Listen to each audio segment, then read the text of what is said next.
When you're broadcasting. Sweet.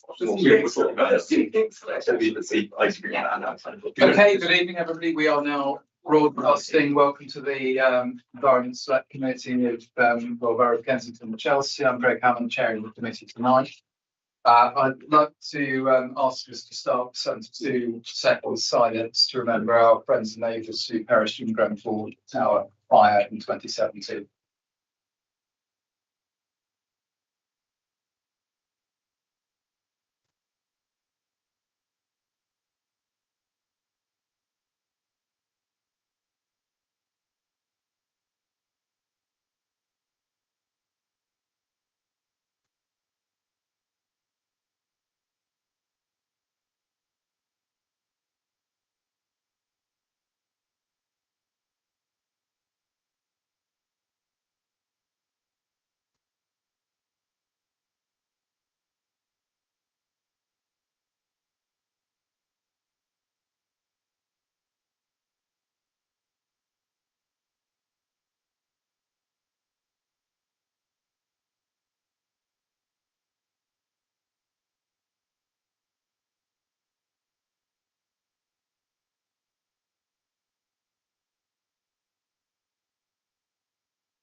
Very much indeed.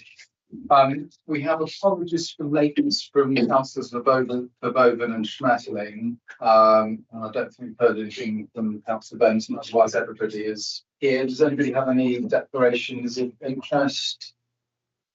Yes, I haven't joined yet, but apparently I will be joining the Western Riverside Waste Authority as a member. So when those topics come up, I'm making sure that's declared each time. I'm sure they will later in the year. Thank you for that, Sam.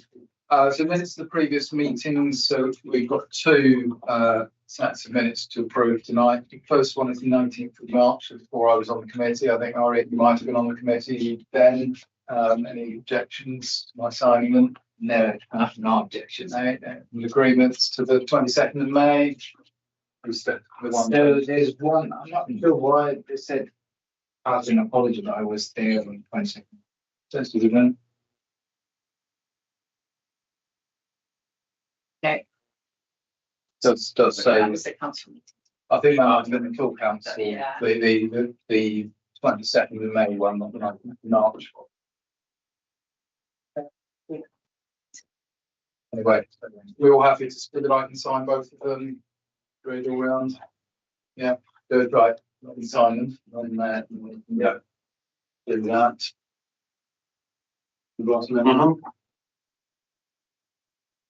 So yeah, yeah, on the other one.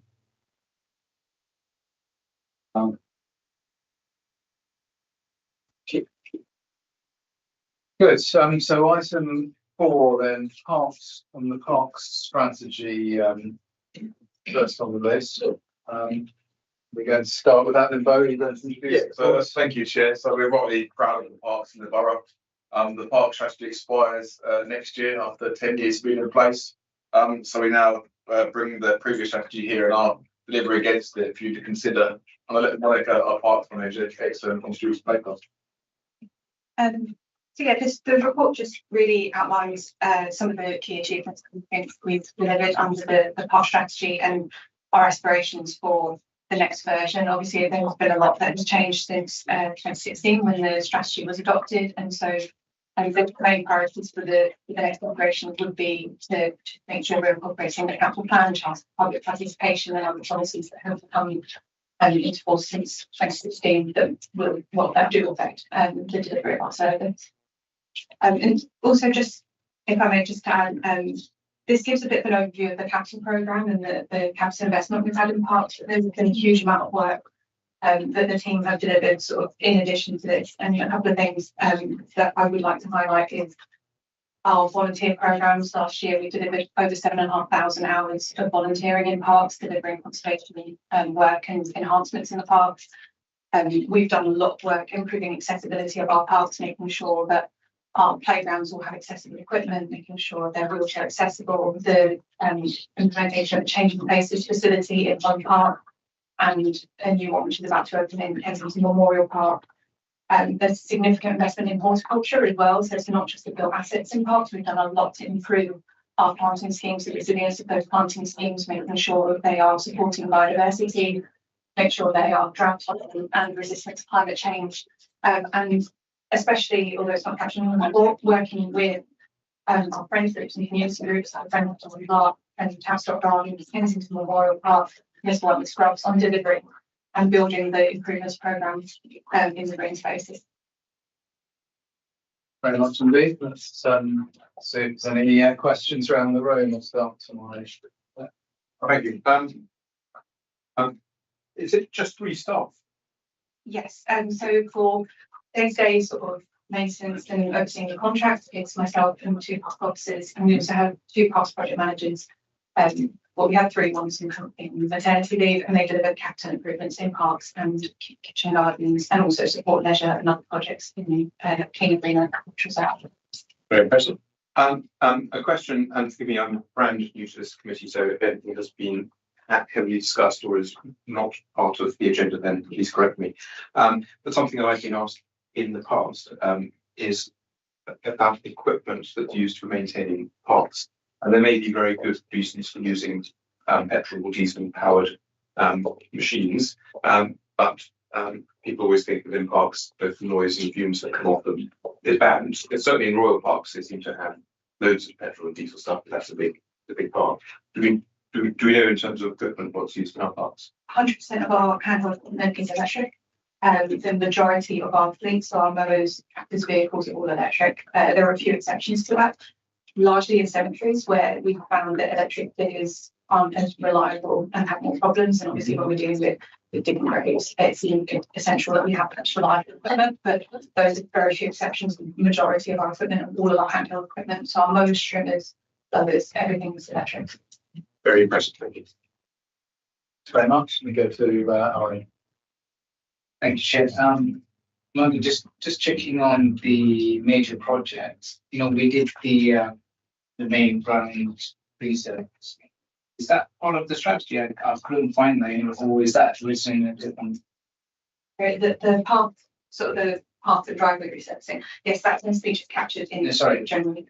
Plus the actual main runway, you know, Of the sports in bit. the sport. Yes, so that was actually funded by IDEM, so that's not included in this Oh, space because it wasn't council investment, it was funded by our contractor and they carried out all of those works. Right. What about the resurfacing? I think it's already been done. Yes, all of path resurfacing is captured under sort of general footpath improvements. Thank you. Very much. Toby. Excuse me, I don't have to get settled, but don't have any question. Okay, no worries. Well, Apologies. I have to apologize before I start because this is my first meeting in this committee. So nice is something that's been going on, you know. But one of my functions is the B Superhighway, and I was wondering where does it fit in our parks, or does it at all fit? It absolutely does.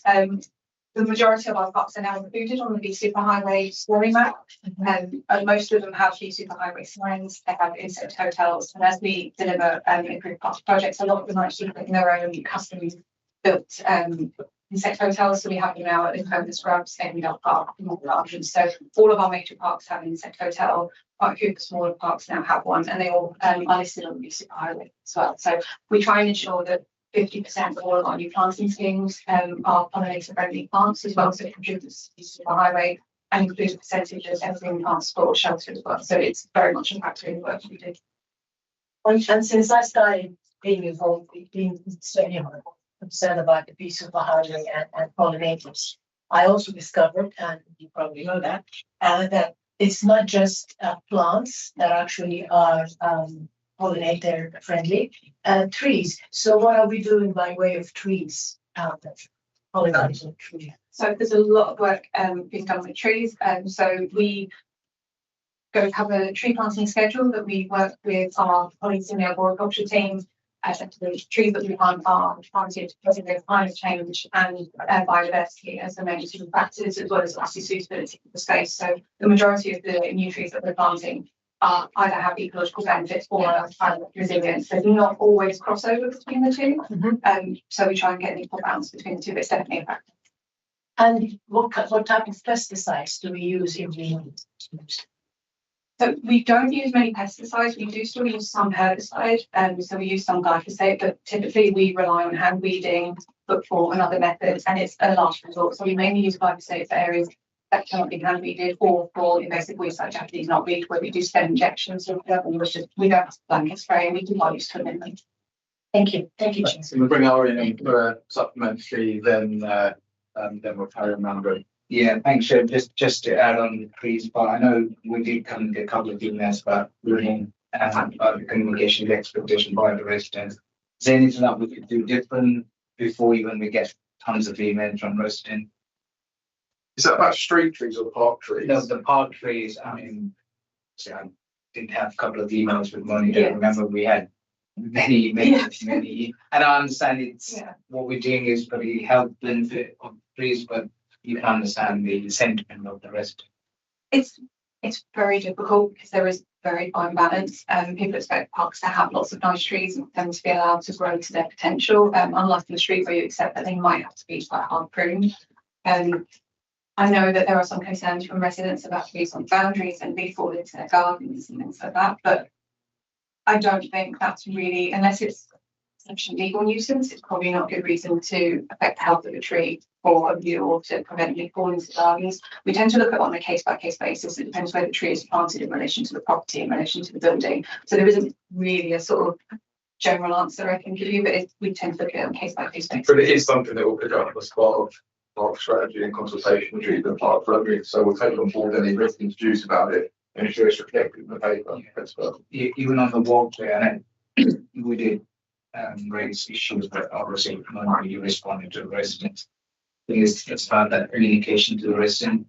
Understand we can't reach specific resident, but you might walk through, suddenly see the trees being pruning. But it's something that we should come up with a strategy.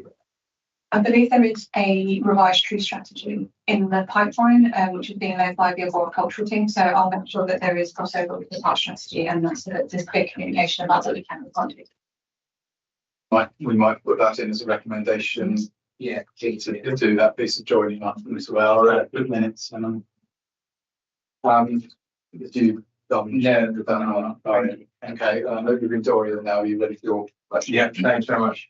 Just want to follow on from the question about the B superhighway. I've had residents, I suppose, complain about the peninsula at the western end of Pembridge Square outside the library, looking rather wild. No flowers, and I always thought, well, that's also the residents who complained thought that maybe there should be a few flowers for the bees, but maybe you can enlighten us, because I know it's part of the B superhighway. It's supposed to be, and there's a thing up, a little wooden, looks like a bird thing, but it's not. It's many other things saying it's bees. A lot of the street planting sites, they've evolved over time. So there were bulbs in that site originally. There were flowering plants in that site originally. As you know, we put the fence around it because it was getting a lot of foot traffic, which was damaging the plants. And then we changed for grasses, which are a bit more resilient and stop the dogs getting in. It is something we revisit. So all of our planting schemes we revisit time after time. So we go ahead and we improve them as we go. So it's certainly a possibility to add more flowers and add more plants for pollinators to some of the schemes, but where they've had a lot of foot traffic or negative interactions, we try and design that out first with more robust planting and then add to it. Can I ask a supplementary on that? Because another complaint is, despite the fence, and I know because we paid for this upmarket version out of our local wood funds, is that first of all, you can see litter inside and not just close. And I've had somebody tell me that the dogs just leap over the fence and they poo inside the area. I know it's very difficult, but it has been mentioned, and there's been some criticism of it not being great altogether. I don't know what we can do about it, because the idea is obviously very good, and I'm very glad it's been done. Very good use of space, I thought, rather than having roadway, which is what it was. I don't know if you know that, but it was all tarmac. This is not Holland. No, it's Pembroke Square. It's the peninsula, what I call the peninsula at the western end, That's a very specific one. I'll need to look into that and see. where because we it's are. quite large for Yeah. what it is, and you know, it also looks extremely wild. And we can come back to, it's always a balance between kind of putting in really nice kind of flowering plants and you'd hope people kind of respect it and use it for what it's meant to be for. So sometimes we have to change our planting regime and put in fencing. But we certainly come back to you with the details and what's been taken out on this one. So I don't expect capability brown or anything. That's totally inappropriate. With some flowers, though, we'll have a look. Yeah, just for the bees, you know, just have the bees. And before I bring in Toby, were you going to ask your question about green flag story? Thank you. Yes, I haven't know. Yes, I'm very glad to see we've run a number of green flags for the various gardens. What is the total number that we could aim for, if you like, or are aiming for? Because we've got, I think, 11 or something at the moment. Yes, the borough has 11, 10 of those, 9 of those are parks, 1's cemetery, and 1's on Lancaster West housing estate. Are there any other spaces we could get green flags for if they were appropriately cared for? In theory, yes. The number we can apply for is equivalent to the number of our parks. One thing we are in discussion with Green Flag about is borough-wide accreditation, because applying for each award individually means that each site has to have its own individual management plan. It's actually quite resource intensive to produce that. So we're in discussions, I'm aware other boroughs have done the same, about having a borough-wide accreditation. So that's something we're looking into for the future. How many more could there be, let's say, significant green areas? So we've got 11. What could we have if we don't get the borough-wide one? I think we need to explore it as part of the park strategy because there's always a cost to additional standards, and we need to understand that in the context of the wider council budget. But we could absolutely try and understand who's appetite for that and also the potential cost of it. 15, 20. Yeah, So that might be a good recommendation. We can affect in the formation of the strategy. What standards do people want? What are the costs and how does that fit with the council's action plan and priorities? Thank you very For a much. moment, Toby, you had Thank a you. question. I think, thank you. About the Portobello Squares, I'm sorry she covered this while I was late. So it's really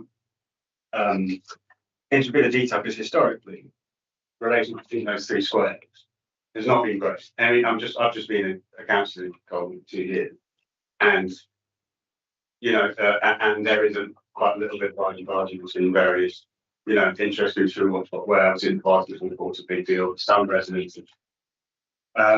So what would seem to me to be the most logical thing would be to just make sure that they're sort of between those 3 areas, there's a steering group that's sufficiently representative. I mean, we had them in the past, but they've ended up having certain groups, you know, essentially take over at the expense of others. So, and even I'm not really clear sometimes. I'm like, well, I imagine this has resonance sort of in other parts of the borough as well, but I can only speak for where I know. You know, also there's supposed to be some of the hands-off mangrove and moving some of those sculptures to Tavistock. How's that going to? You know, and I'm not quite sure how to square that, because again, so I mean, obviously people are going to be unhappy in those sorts of situations, but it seems to be really difficult to get consultation that everyone's happy with. Have you got any sort of ideas about what it's going to be like moving forward? Because I think it's just the kind of thing where nothing happens for years and years because everyone's fighting. To be honest, I don't think we're at a stage where we've found a resolution to the particular problem of the sort of conflict and conflicting demands in the community. I mean, we had hoped that putting Portobello Squares in as a singular to show that we are considering it in the round because they're so close and all of them are so small, and it's the idea that we shouldn't be replicating you know, and trying to build sort of a complete offer between the 3, but that hasn't always landed, I guess, as well. And again, with the competing demands, so I think we're still somewhat of a solution to that, but it's certainly something we should explore as under the next strategy. Right. I mean, I'm thinking about, obviously, I'm always banging on about consultation. I think that's going to be on the programme for overview this year as well.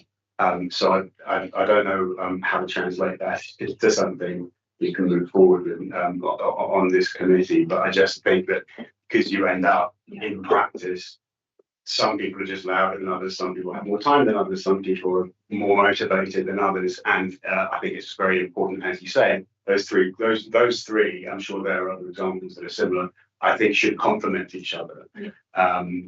And yeah, so that's about the end of my point.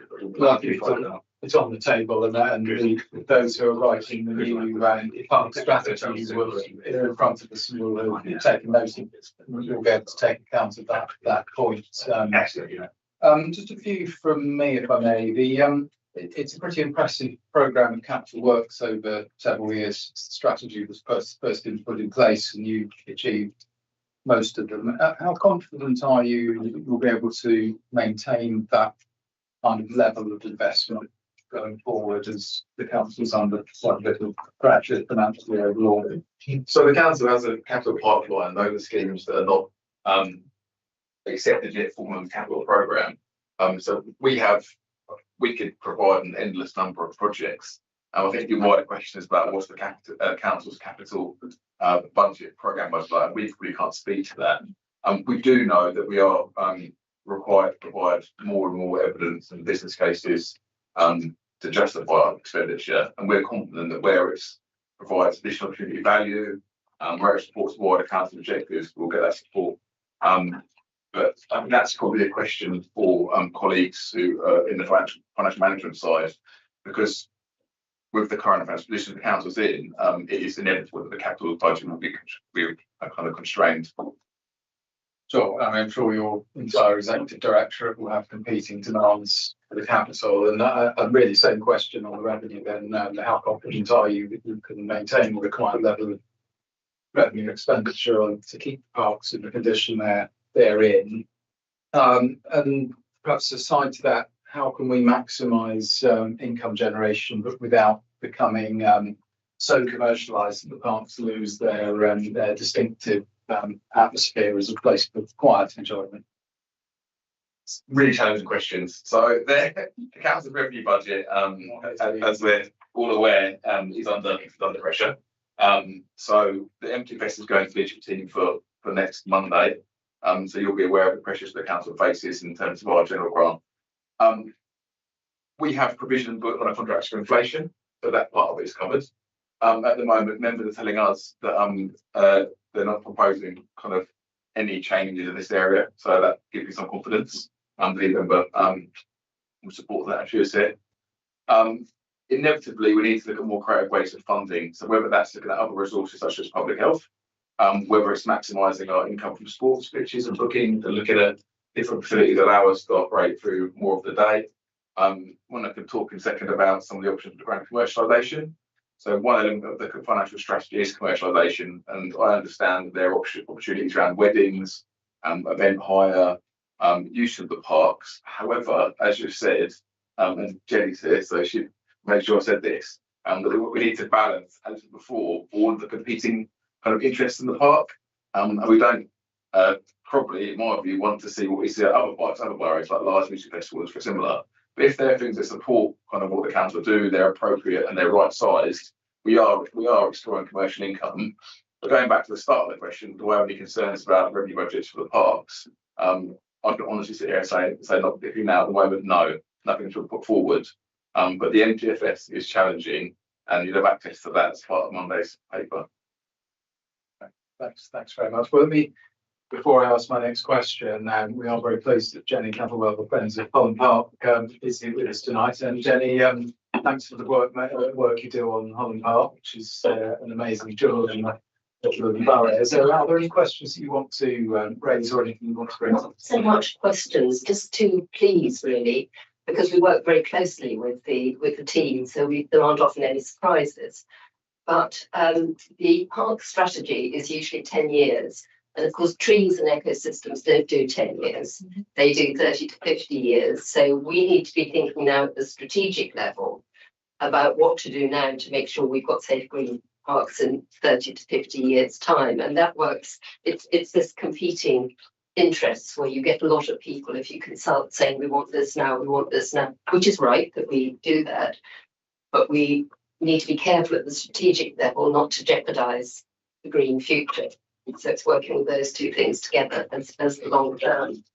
That was one thing. The other thing is a theme that when the last strategy was written, it was written with 4 themes, with the idea that I think if you go back many years, park strategies were 70 pages of continuous prose and very difficult to remember.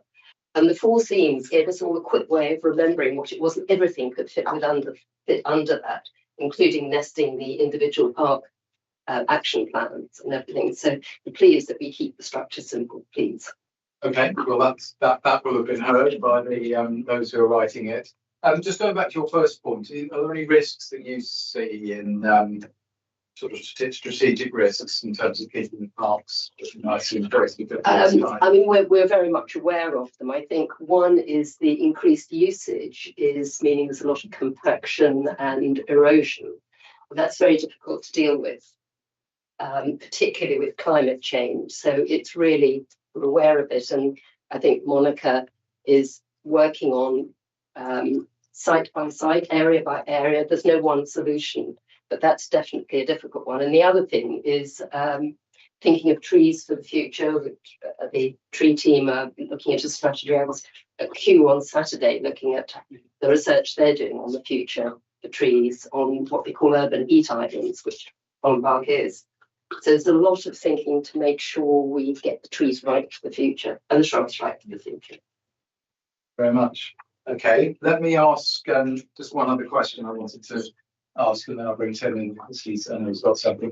Can you say a bit more about the cemeteries, please? Because it's kind of easy to get that we do have these enormous spaces outside the borough, and until I read that, I mean, I knew we had them, but are they working cemeteries? What have they got cremation facilities? What goes on out there? Are they revenue neutral? A cemetery strategy is being developed. I mean, this is the theme of some of these answers, but it is the case. Monica's on it. I don't believe we have a facility for cremations. However, along with all boroughs, there are increasing capacity issues. So we need to understand how we manage our grave space. And that is a real challenge here in London, really. When do you think it's going to come online? What are the key challenges which we are? Likely the cemetery strategy will come into play next year. So we're just working through. There's a lot of legislation that's London specific related to cemetery. So both our cemeteries are still working cemeteries. We're still undertaking burials there, but we are running out of space. And there are different. So in terms of cemeteries, there's 2 types of capacity. There's 2-dimensional capacity, which is how many graves you have to sell, and there's 3-dimensional capacity of how much space is in each grave. So we're looking at 2-dimensional capacity as our biggest challenge. We are running out of graves. Essentially, and that will be a very real issue in the next sort of 3 to 5 years. There is London specific legislation that gives different options for how to increase capacity in cemeteries. So we're working through that at the moment to put the options together, and then it will need to go to public consultation, strategy. But it's an incredibly complicated area. Yes, and obviously incredibly sensitive as well. So it's one that we're trying to make sure we get the right proposed solutions before we put them sort of out. Possibly something for this committee to return to next year, next council year, do you think? Or, I think probably early 2025. Well, that seems council year. Chairman Duraj, we're on paper 84 and we've had some questions about that one. Indeed. So thank you very much for the paper. On the parks that are being created in health parking in new areas, and I'm particularly thinking that Earl's exhibition centre site. There's going to be new parking in the centre. There's obviously going to be privately managed by the organisation itself. How are you working with the organisation to ensure that actually that park fulfills also the criteria of parks in the borough? So I provide comments on planning applications, so I've done so for the Kensal development as well. And our ecologist is also a consultee on those applications. So we work through to try and ensure that the green space and advise them that whether the green space, it's kind of making sure that it's meaningful, usable green space rather than token green space, making sure that it meets biodiversity targets and habitat creation targets. And so that's our role in So, the private conditions. the local plan sets a requirement for a new park, so it must be within there. You're absolutely right. That could mean a number of things, and we're expecting an outline for application called Boyd in July. Yeah. So part of that, officers across the council, the planning committee themselves, so you can feed into them, will be kind of assessing suitability of that park. So Monica feeds in terms of her views on the quality of that park. All developments now are required to deliver biodiversity in that game. But ultimately, officers will use that framework. There'll be a consultation around it, and the planning committee will decide whether it meets kind of the required standard. So that's how we do it. Cool. And are you then also involved in the pre-planning phase, or is it only when planning is ready and comes forward and it has to invite the planning team as well?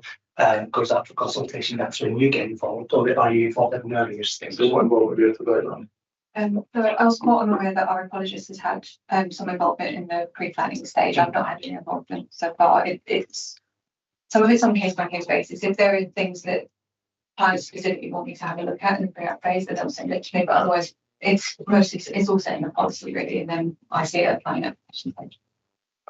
Thank you very much. Okay, thanks very much indeed. Doris, how was last time? Cemeteries, which is of course an interesting point because demand is never ending. The population is growing, so the number of dead bodies is growing. Who owns the one in Kensal Rise, on the canal? That's privately owned. It's the General Cemetery Company who and manage that one. Kensal Right. Cemetery.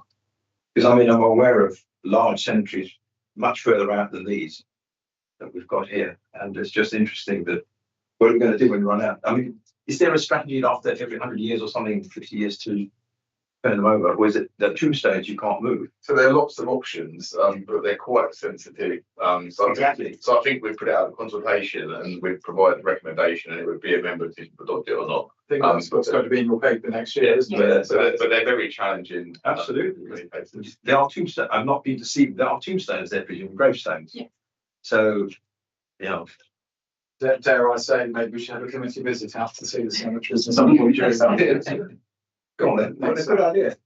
Next summer, perhaps, when we're thinking about the because it probably will be next summer, I guess, by the time we've got that on our committee's programme. So perhaps we can have that on our recommendations to ourselves to look at the cemetery strategy as it's being revised next year.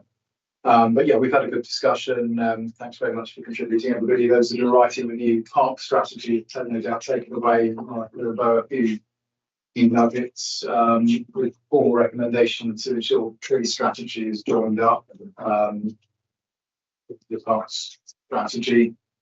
And thank you very much for the paper, but also thanks very much to the teams for maintaining the parks in such great condition. And Danny and you and your friends, on behalf of all the friends in various parks, for the tremendous work that you do to keep these places as lovely as they are.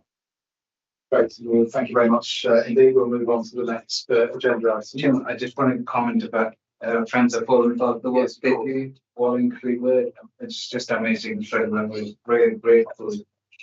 Friends that fall involved for the work they do. I just want to make sure that it's in the public record and absolutely in the part of the scene. Thank you. On the record, how much we appreciate friends Holland Park and Holland Park itself. So let's go on to agenda item 8.5. We have a switch of person. Monica's probably off the hook. He's coming in and lead member for this item.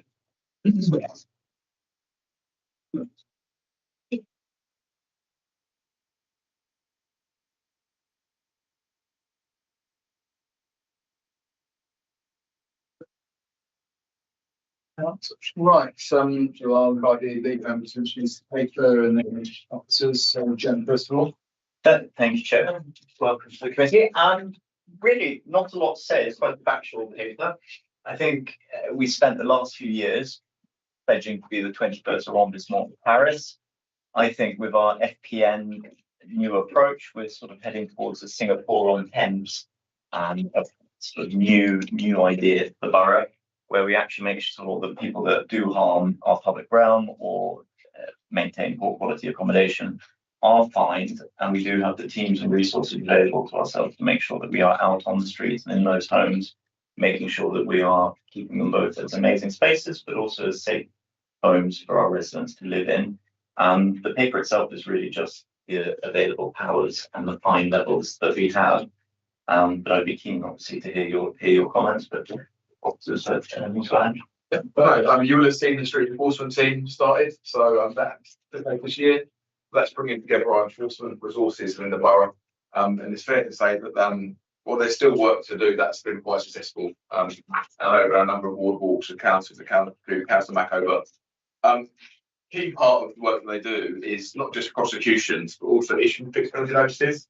That they're alternative for prosecutions.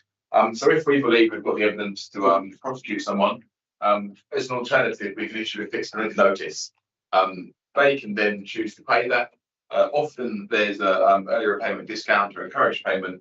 If they don't, the idea is we then prosecute them. We can set that within a certain level. The council hasn't looked at the levels we set for some time. The Environment Bill last year, you put the levels up, try and provide a greater deterrent for littering, fly tipping, graffiti, those kind of offences. We have taken advantage of them. So our question here today is what's kind of the committee's view on where we should sit on that, and we're here to listen. And the other part is about being the section 34 duty of care and fixed penalty notice. So at present, the council hasn't adopted that legislation, and all that does is if someone doesn't fulfil a reasonable duty of care with their waste, so allows it to escape into the public domain, broadly allows someone else to take their rubbish and doesn't check they've got documentation, they're not registered licensed carrier, then the council will issue them a fixed penalty notice that kind of fine them for doing so. So that's where we are. Westminster, a number of boroughs are now kind of having FPNs at higher levels than ours. That's in the appendix, and if you've got a view on where we should set ours, I would welcome kind of that view, please. Andrew, do you want to add? No, that's it. So as that's quite says, there were three large increases last year in the maximum FBN, and that's why it's a timely that panel's got on board. I expect to panel. Okay, well, thank you very much. For the paper, I'll go around the other way round last time, and otherwise I'll start with all of them around. Thank you, Chair. I'm going to ask something that might be a little bit around and outside. So just direct me if it is. I also sit in planning. So a lot of times I see people building stuff and come for a retrospective application as opposed to being punished for building something they're not supposed to build. And where does that sit in penalties? For instance, there is a case where someone built a whole top floor, and all they have been told is to actually go and put a planning application for it, as opposed to tear it down, you pay for it, and this is the penalty for building without asking for permission in a conservation area. So I think that's a really good question. The majority of these offences have a statute of limitations of 6 months. So you wouldn't be able to prosecute someone, and therefore we wouldn't issue a fixed penalty notice 6 months after the offence took place. If someone was to fly tip or put rubbish, so that's the kind of timeline we're working within. The majority of them are kind of on the spot offences. So if the team was to see rubbish in the public realm, they'd be going through a bin bag, they'd find an address, they'd then invite the person for questioning, or they should have been that way. So they're not offences that will kind of be in place for a long period of time. Either the rubbish will be identified as the person identified, or the rubbish is cleared. So in that way, it's a bit different. But broadly, the majority of these obviously are 6 months statute of limitations. I think just to keep the analogy, though, so building an unpermitted roof would be akin to sort of dropping the litter and then not picking it up if you were asked. So asking them to do a retrospective planning application is effectively then making amends for what they've done incorrectly. If subsequently that permission is refused, then we absolutely should be taking action against that, because it's then has no permission to be there. But whilst there is the application live, it's very hard to take enforcement action. But I think I know exactly the house you're talking about. May even be across the border in Royal Hospital. Mostly started up in the. But we won't go into individual planning. No. cases. But in this case, it'd be 6 months from the offence. 6 months. Or not, but they're all different offences like it, but as a general rule for an environmental offence, that's broadly what we are. Thank you, Will. Okay, thank you. Thank you. So, about the, so I'm not really familiar with the household waste duty of care, like the actual. Yeah. So, I mean, I suppose what I'm wondering is because there's so much, can we fight it? We can just be, piled up. Sometimes it's commercial, but I'm thinking about basic obviously. Like what Velo works in, got a big commercial area next to a lot of panel. So much of that is owned by one landlord. So that I mean, we're talking about housing associations. So NHG is a big one around what we just talked about before those squares. So and I suppose I'm wondering, because it's such an ongoing, there's some things we can't touch because it's essentially like we have 7 different waste contractors or whatever. I can't really do anything. Oh, yeah, I mean, I hear that a lot here, and I think there are options, and I think we can explore them further. Okay. So I'm happy to talk about that. I'd love to talk about that, so I'll pick up later. Actually, I appreciate that a lot. And that dovetails with 100 other things. I'm just trying to keep myself focused. But when it comes to the duty of care, we are just talking about tenants mostly, right? No, so there's a number of different offences on here, and I'll talk about again, indulge me. I love again the right offences. Sorry, it's my background. So there are a number of different offences on here. When it comes to residents, it's a criminal offence, so it's a strict liability offence. So you have to prove that resident deposited or didn't deposit the waste. So that can only be against the individual.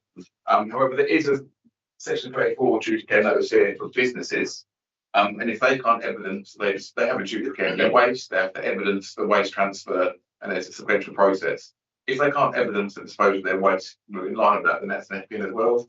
So there's different regimes for different people, whether it's a business or an individual, and also where you're talking about areas of land that aren't owned by the council but accumulate rubbish, we would look to resolve them via a litter clearing notice or a community protection warning. So there are tools. Some of them are more difficult to prove than others. They're challenging, but there are a range of tools available, and this actually covers a number of those. But the duty of care we're talking about here specifically is around residents who are asked to implement the potential fine. Yeah, great. That's what I suspected. So just follow on.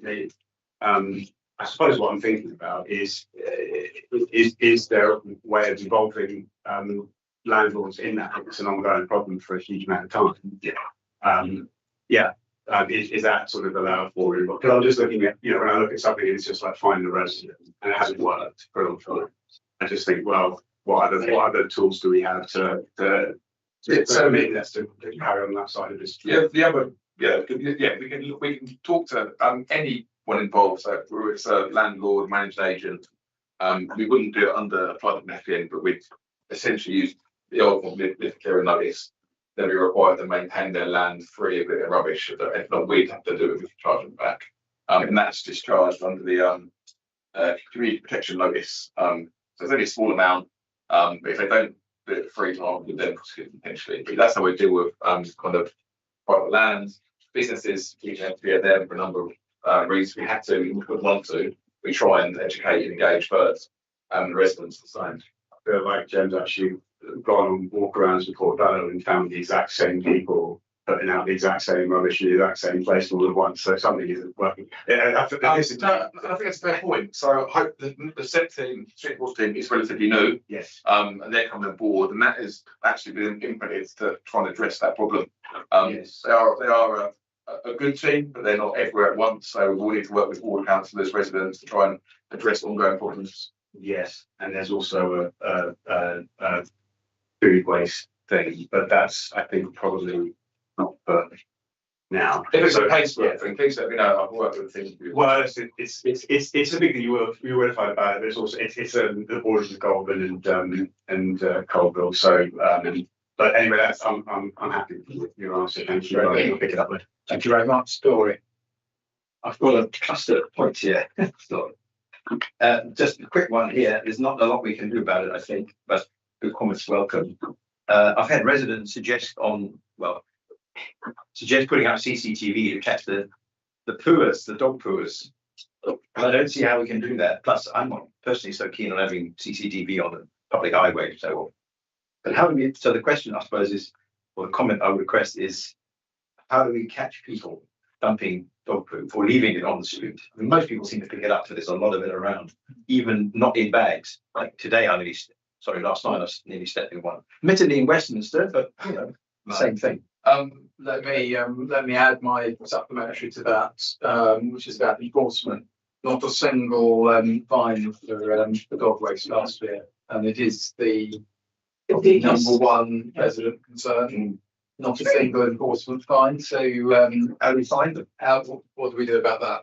And actually to comment on that as well, it's not just dog food, but also graffiti. Graffiti also has 0 fines for last year, and it's kind of in that same model of how do you find them. It does. So let's take those points then, please. Okay.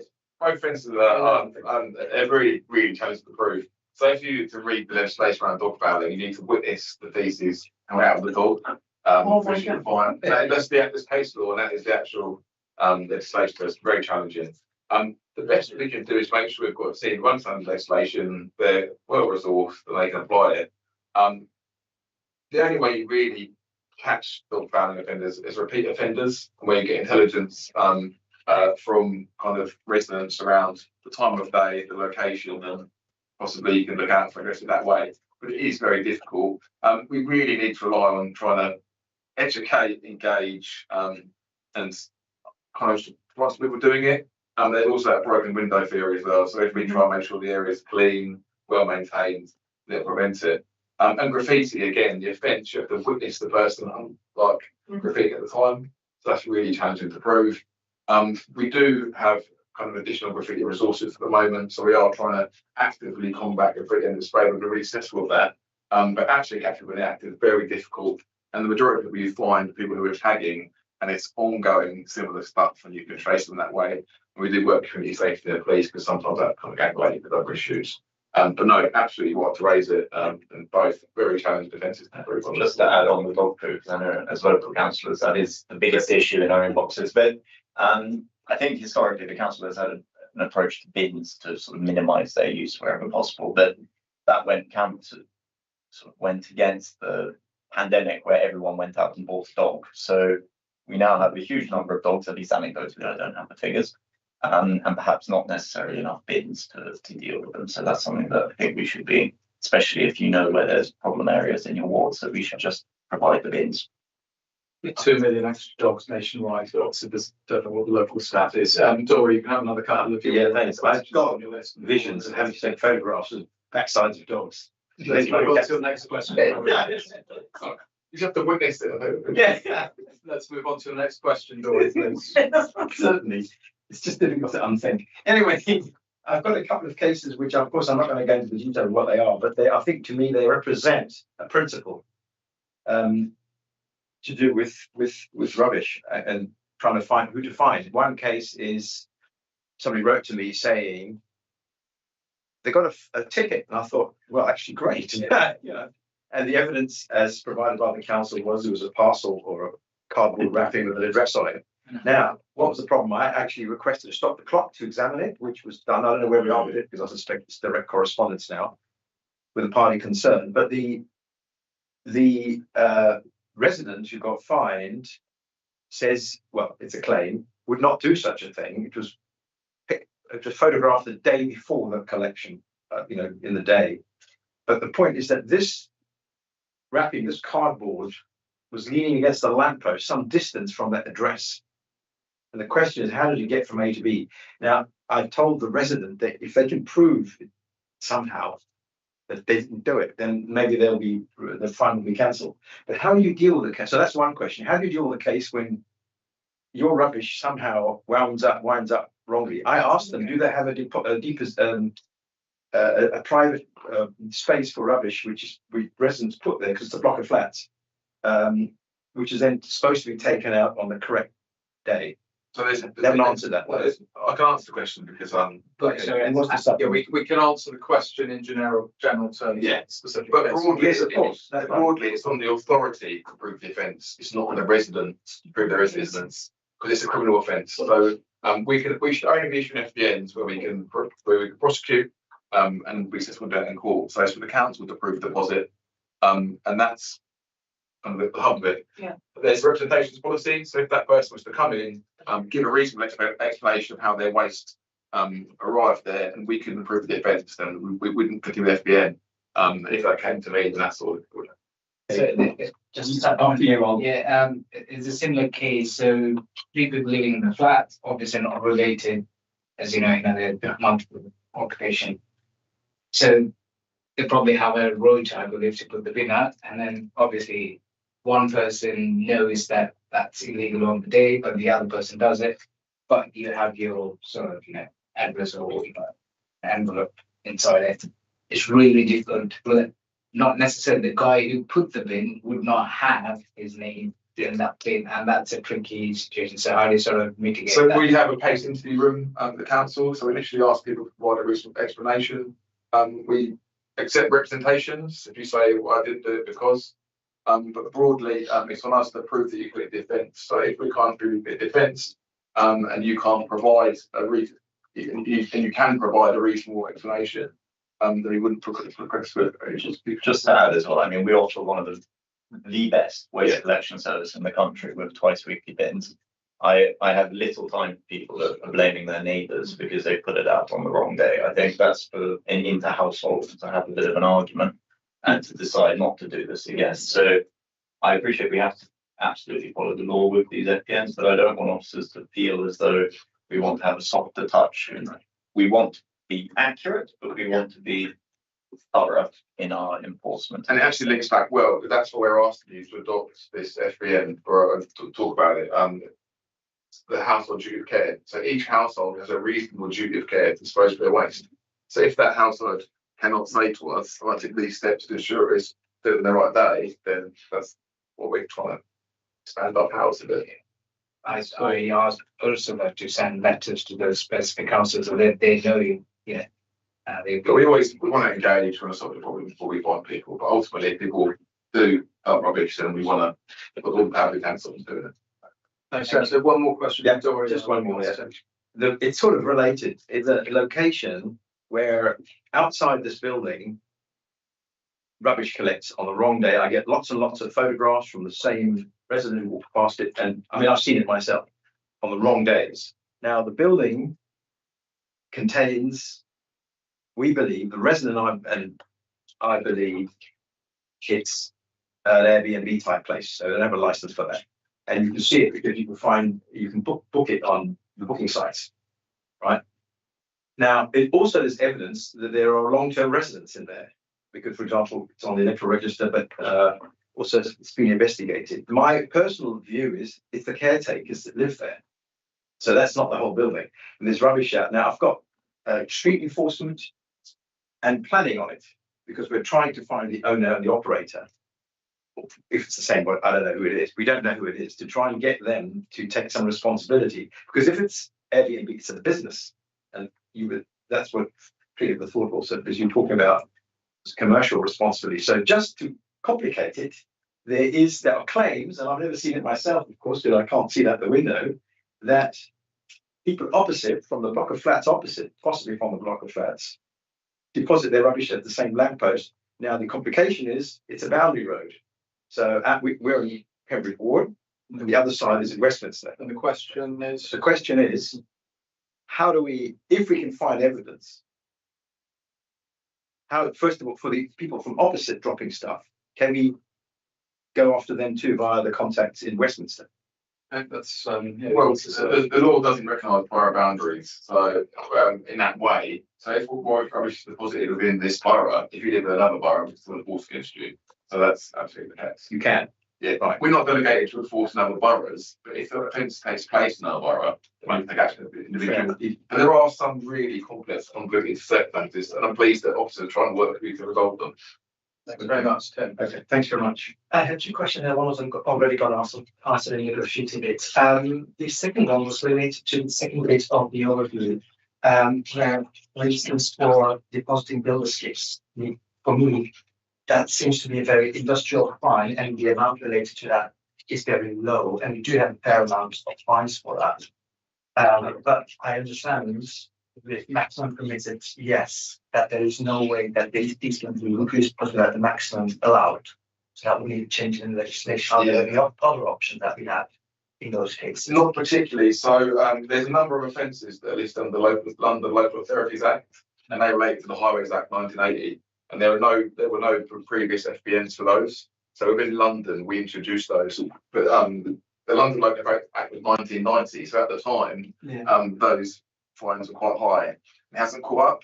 The ones we're talking about increasing today have been changed through legislation really recently, but that is a real challenge. And what we'd want to do is if people were repeatedly not compliant with an FBN, on the third issuance, we'd prosecute, and then we'd try and make our case about the wider issue with the judge. But no, you're right, it is a low FBN and it's frustrating. Thanks. All right. Maybe a contentious question, but just checking on the footpath side and road cyclists. Now, is there anything that we council might not have powers, but is there anything sort of catching red-handed that we could issue with? I don't see it's a contentious issue. If it's prohibited via a public safety protection order to cycle on the footpath, then breach that is an offence. And if it's witnessed, I expect officers to issue a ticket. But that's only in the PSPO area, so it isn't a London-wide or national police legislation. The PSPO is a localised kind of order that addresses an issue in a different area. So if there's another area where cycling footpath is a real problem, we can look at that. But the burden of proof for a PSPO is really high, and it's quite challenging to implement. However, it has been done in Earls Court, and that's part of what we're doing at the moment. So I would say the PSPO, we can't. Let's say you've seen it red-handed, and there's a policeman. We can issue PSPO FBNs, but there's no primary legislation cycling footpath. Or is it road cyclists? I mean, Yes, so crossing, cutting through the highway. I've seen that. So cycling on the footway is a criminal offence. So that's the police. Cycling on a footpath isn't, which is why you see no cycling vandals on a footpath, as in where people walk between two roads. So it's a police offence. It's enforced by the police, except for when there's PSPO. Thank you. So, thank you. Quite a few things to pick out here, but just, in the interest of time, pick some of them. I hear the comments on sort of graffiti and dog fouling. If either it's council or someone else's CCTV happens to capture it, is that enough evidence for you, or does it have to be witnessed not through CCTV but person?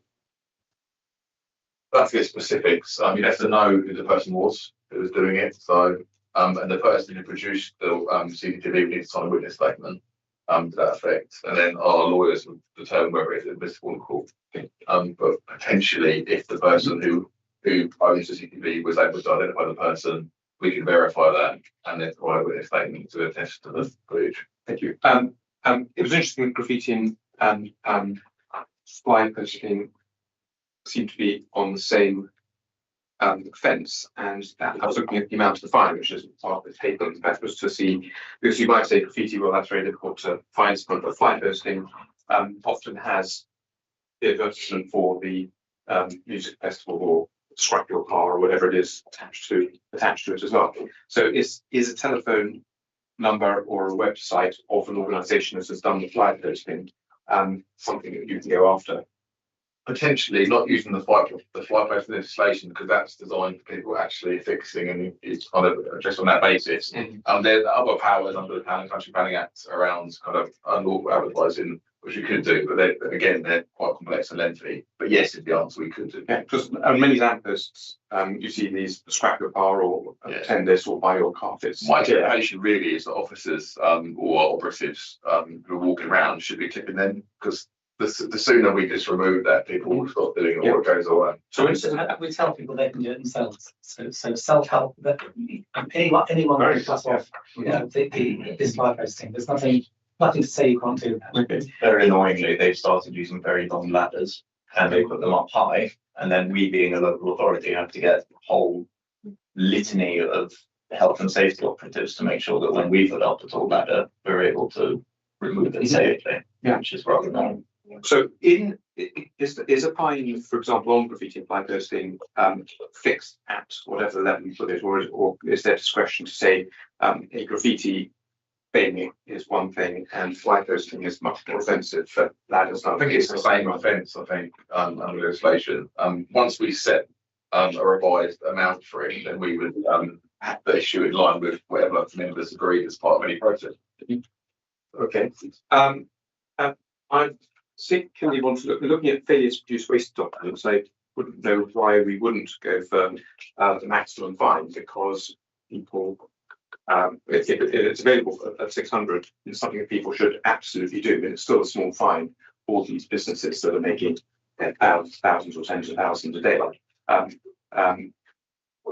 I propose that failure to produce waste documents, I don't understand all these offences, but if it's the sort of thing that I imagine, wouldn't it help you to enforce to know that people were? Yeah, that's the view we're trying to get today.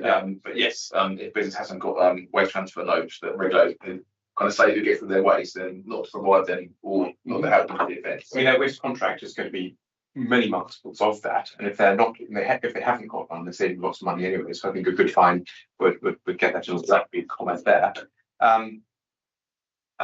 For a lot of these offences that where there are no notices served, is it because we think they're not actually happening, or because it's virtually impossible to have enough people in place to witness them in the way that we need to? And it may depend on the answer. Yes. So most cases it's because the burden of proof is very difficult to achieve. Sometimes it's because they are rare, and sometimes it's because the staff haven't had not all the staff have had the training. So we are working through the list at where the problem is proportionate to the need. But something like which I get, refusing to turn off an idling engine, no fines, and lots of people make fuss about that, and lots of notices have been put up.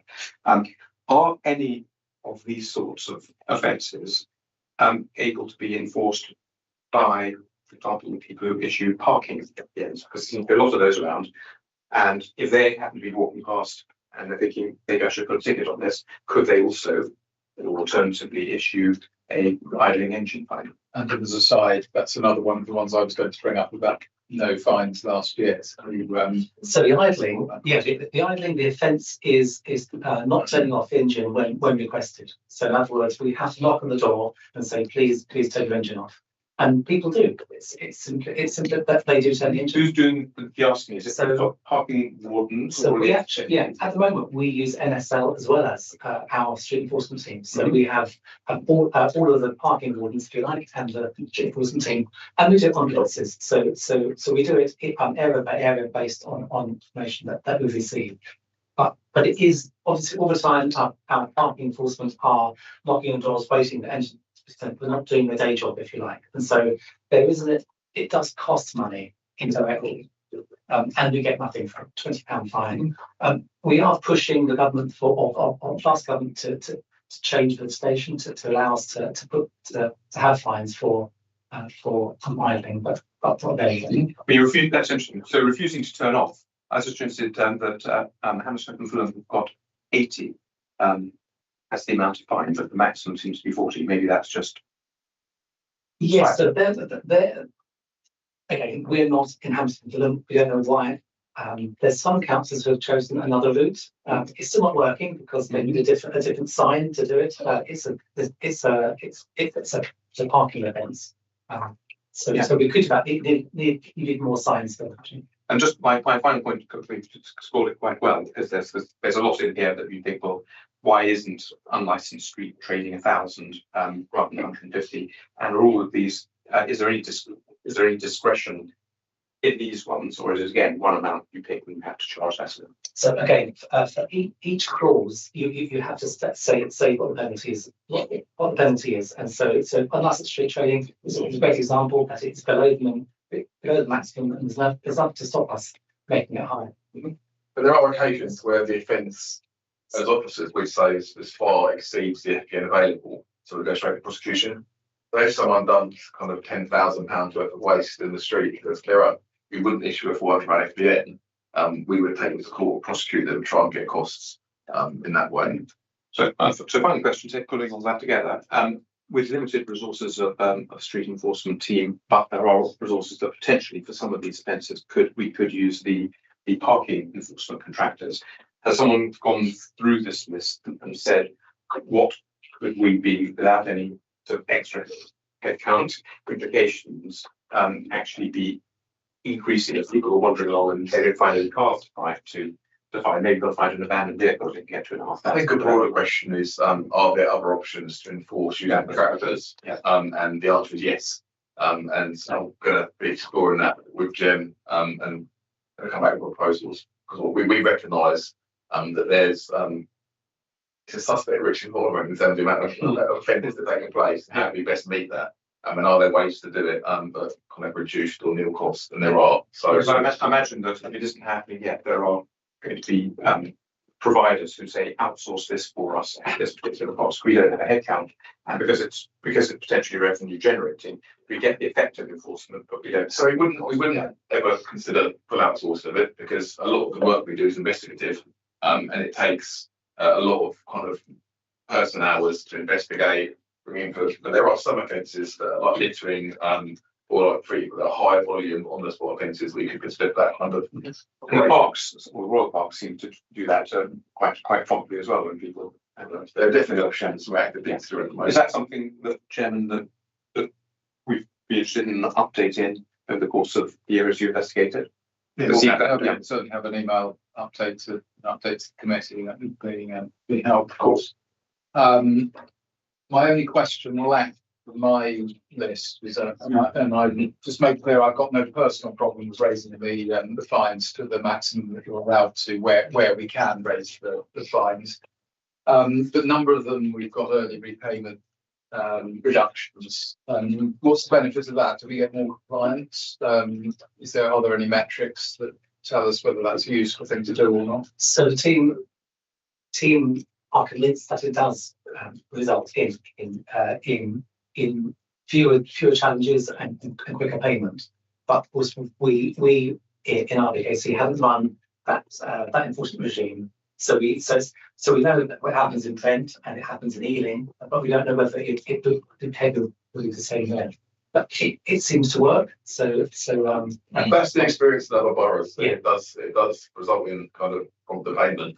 And prosecutions back that up. With other boroughs, yeah. We don't issue in that way in the street enforcement is quite new, so we haven't got a full data set. But certainly in other boroughs that work out that's been the case. And prosecution is extremely costly, and even the chain of kind of writing people and processing is costly. So we'd want to reduce that where possible. People want to pay a fine and not do it again. So that's where we are. But we can always provide some chat. And we may have some from parking offences. We may see that 60%, 90% of people pay it early rather than waiting and therefore challenging and taking the risk. We do, but of course we don't know how many of those would have paid the full amount. I think the littering is the important one, because 96% of their FBNs are littering. And we don't offer discount, which is most farmers do. We don't. We're saying, I'm afraid you committed the offence, and so rather than us prosecute, you pay us £150. Some farmers have gone up to £200 for that, but an early payment discount down to £120. If we did that, then we would obviously get less money, if you like. But the £200 fine may deter more people from doing it. So the headline might deter people from it, and that's part of the philosophy, because we don't want people to litter. We want people to think, I won't put that cigarette mark down because that will cost me £200. Thank you. Let me ask if there's any questions from the floor before I go back to the committee. Dory, you've got one last shot. Yeah, thank you. This is about offset fines. I also have no problems in raising some of these fines. I would be a little careful about some of the dramatic increases that we could do. And in this context, it occurs to me there is a unlicensed street trading offence which does occur quite regularly at the end of August. And I've seen it myself, in the carnival. We've told people to stop it rather than go through that process. But I'm thinking, and this includes, well, anyway, you know what I'm talking about. But the problem is some of these people, if you actually could catch them and find them, or wanted to stop them and find them, and we do catch them, but we tell them to stop and go away. If you try to find, and this would be unlicensed street trading, £1,000, they'd probably bankrupt them because they're very small traders. So I'd be a little careful about that, but I don't have any objection to raising a whole bunch of them to the maximum, the smaller ones certainly. So in this context, I want to ask also about the turning engine off. I have in my area, and I'm not the only one, it goes all around the borough, I think a private security firm. And they park their vehicle around 6 o'clock at night and hang around all night. Now, in winter, even now in summer, but let's talk about the winter, they leave the engine running. It's very cold outside and they're there for hours. They might dry around a little bit, but they're there for hours. So if you tell them to turn the engine off, of course they can use, I don't know how long the heaters work without the engine running, but after an hour or half an hour, they probably stop working. So how do we deal with that? Because some people are paying to have, I'm not, but there are people paying to have these people there, private security guards. How do we handle that? Question for the lead. Yeah, I think broadly, so I've always looked at this idling engine one as a problem that will resolve itself over time. Electric vehicles don't idle. They still have heating and air conditioning, winter and summer, and you can leave it running for, good many hours before you need to plug in.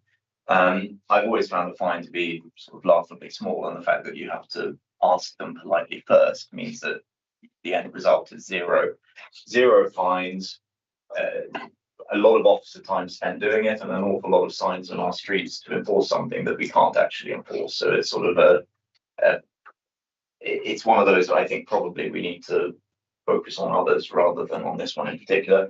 But that's really it. As we push for a sort of a net zero borough, we're going to find fewer and fewer vehicles that actually run an engine, and more of even the petrol and diesels are running start-stop technology anyway, so they're turning off the engines automatically. So I think it's one of those that actually we should be looking at things which are perennial problems, such as littering, and high street businesses which are putting out their waste, and really focus the set's efforts on those if possible. Plus, there's no enforcement officers around at that time of night anyway. So there's that.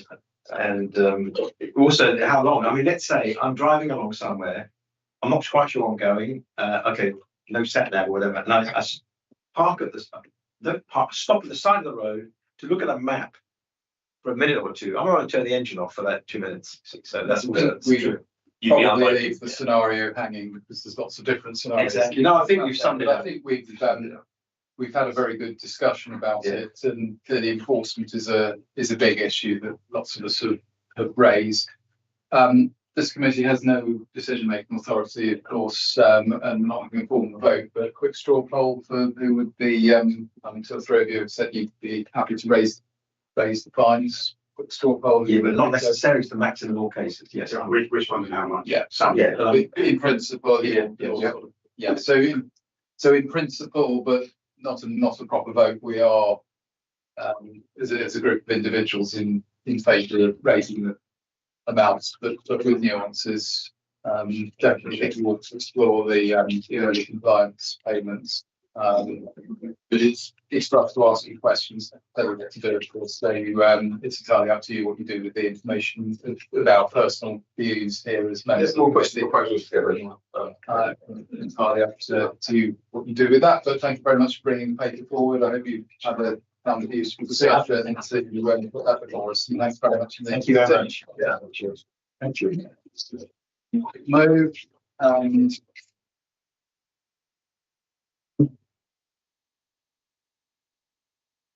the last item is item 6, which is the work programme.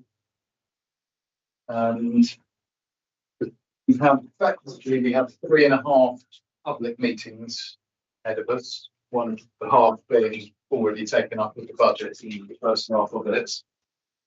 And we have 13 candidate subjects.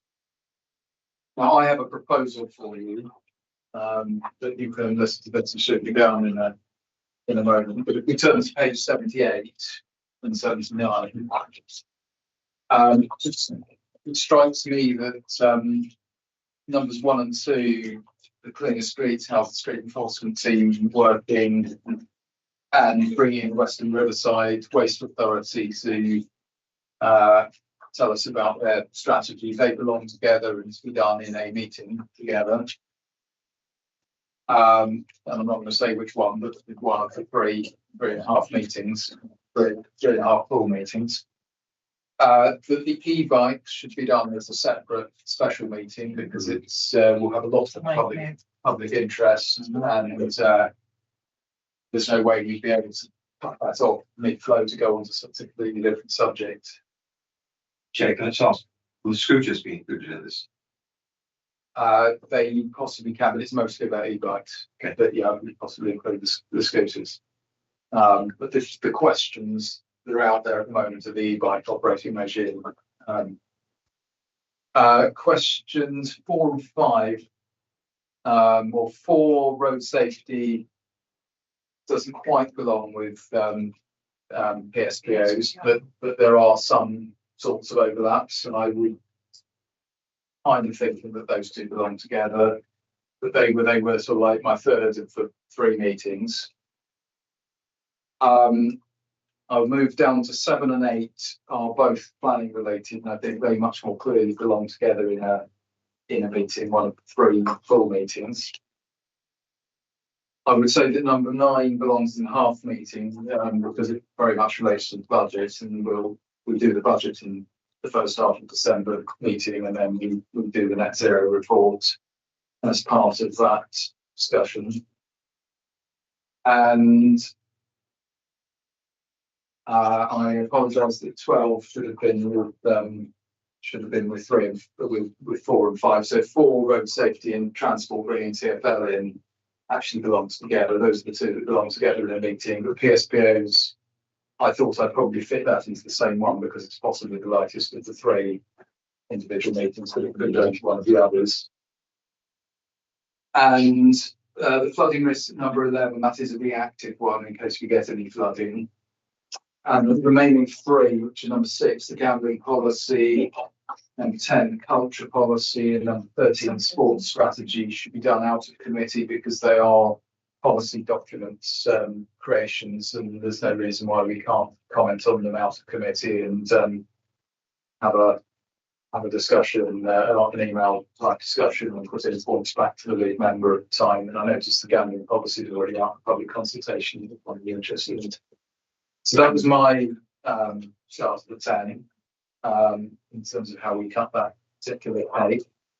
But I'm very interested in our views, and I'm around start with you, Sam. Yeah. Yeah. Disagree. Yeah. Sorry about that. No argument. No argument. I might end up, yeah. Yeah. I'm sorry. Yeah. Yeah. I actually, even just the way that all naturally makes sense to me. E-bikes, especially, what else have I just put at the start, right? Other issues brought up, and I mean there might be quite different local transport rules coming in nationally that will affect this. So a transport thing about requiring TfL to send part key public transport provisions. I think that landscape might change quite a bit. Yeah, I think TfL one, because it will come through, anything that affects us will come through via TfL, I would have thought. Yeah. So it's bringing TfL in and covering it with the annual road safety number 4. So it's actually 4 and 12 would fit together. It's 5 that I'm struggling to fit it in because it's an important subject and how the PSPOs work in general. And it does belong in a meeting, but which one is probably the lightest of whichever of the 3 full meetings we've got. And I did say meeting 3, but I don't think it deserves a special meeting, however interesting it is. Yes. But anybody got any thoughts on the working group at all? I mean, you don't necessarily need to, what they could do in the year before an election. We have got all the subjects covered.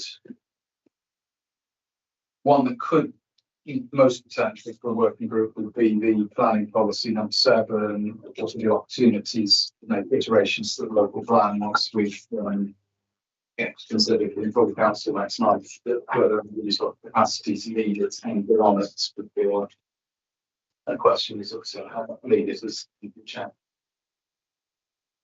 When do you think, which order do you envisage that we do this? Well, I know we're doing the budget in December, aren't we, James? So that one's fixed. I think we'll be looking at e-bikes doing a special meeting in September because it's topical now and get it done as soon as possible. And it's where up there with dog waste as being a resident And how? a big resident issue. As for the others, but the waste goes first or the planning, but I mean, planning is probably later in the year. This new planning one's probably later in the year. Transport ones again, there's no special urgency. Cleaner streets and Western Riverside, they've got a particular timeline in Western Riverside. So I'm pretty flexible. James, do you have any advice or thoughts on ordering? I think we would just match up the items suggested with when they're most timely in terms of how they go through their own governance process. So you should mention the Western Riverside Waste Authority that is going through their governance process around early autumn. So 24th of October will probably be the best meeting for that, for example. October. Yeah. So that'll be 1 and 2 in October. We're probably doing e-bikes in September. There is no December. No. September. E-bikes. December would be the budget. What occurs to me is, I mean, I don't know whether there's any sense in it, but because of the controversy of e-bikes, we have a meeting and see what happens. Maybe a working group might be sensible after that, depending on what is discussed and concluded. It might be, but of course, there's a number of negotiations going on. No doubt we'll be asking Jeremy's team to explain what negotiations are going on at London Council's level and what are the options or recommendations we've got to whether we could add value to the working group. And bear in mind, if you're going to have effect on the working group, you have to start it now rather than later in the year to actually get something done before we end the minister. That's the difficulty. You don't know where we will be at that point. So whatever you think. That's fine. Well, I'm not precious about it, but I think doing the e-bike special meeting early in the year is quite early in the year. Everything has to be here September is a good thing. Yeah, I agree. I'm just saying maybe something comes out of it that. Well, we of course have our transport focused meeting later on in the year. It could well be that something goes into that when we're talking about road safety and TfL, because there's a TfL angle, no doubt. So that. I mean, I presume TfL have seen some involvement in the e-bike, so I would like to think they have an opinion on it and some authority, but what you said, it could be a natural follow-up to it. Yeah, because a working group might be able to get some information ahead of any meeting. Perhaps. I don't know. Makes some sense. I was suggesting that we have that meeting, We have the meeting and see what happens. Yeah, well, that's fair. That's fair. Yeah. It's always worth reacting to what we hear and being prepared to be flexible. Yeah. Does that sound like a plan to everybody? Yes. Right. We have a plan. Let's do it because we don't want to be lingering too late and it's approaching 8 o'clock. There's anything left on the agenda. Well, item 86, the committee work programme, there isn't. So any other business from anybody without to be really urgent, leaving behind. No, there isn't. Thank you very much. Meeting's closed. Yes.